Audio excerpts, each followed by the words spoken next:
அதனாலதான் நம்மளை சுத்தி அத்தனை சதிகள். அதுல முக்கியமான சதி என்ன தெரியுமா? இத பாரு, ஒண்ணு நீ இல்லனா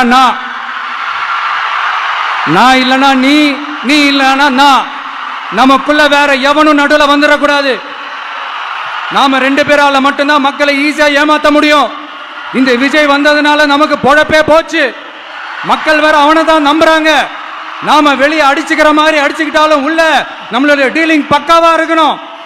மக்களோட ஃபீலிங்ஸை பத்திலாம் நமக்கு கவலை இல்லை. நமக்கு டீலிங் தான் முக்கியம்.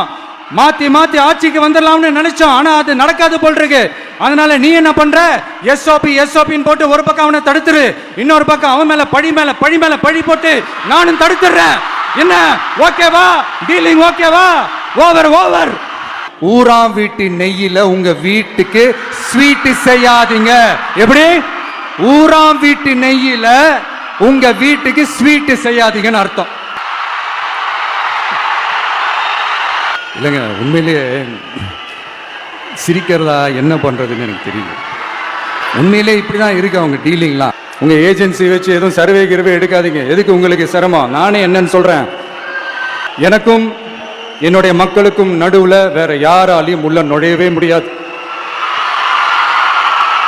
இது ஒரு அம்மா பையன் உறவு, அப்பா புள்ள உறவு, அண்ணன் தங்கச்சி உறவு, அண்ணன் தம்பி உறவு, அக்கா தம்பி உறவு.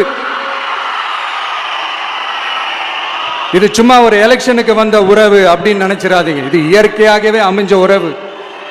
இது எவ்வளவு டீப்பான உறவுன்றது நான் உணர்ந்திருக்கிறேன். அதே மாதிரி நம்ம தமிழ்நாடு மக்களும் இதை உணர்ந்து இருக்கிறாங்க. ஒருத்தன் சைலண்டா இருக்கான், அமைதியா இருக்கான்னா உடனே அவனுக்கு எதுவுமே தெரியாது நினைச்சிடாதீங்க. சும்மா கருத்து சொல்லிக்கிட்டு கம்பு சுத்திக்கிட்டு இருந்தா எல்லாமே நடந்துருமா?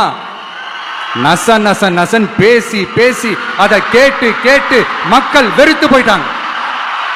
உருப்படியா ஏதாவது யோசிங்கயான்னு மக்கள் நினைக்கிறத யாருக்கு தெரியுதோ தெரியலையோ, எனக்கு அது நல்லாவே தெரியுது.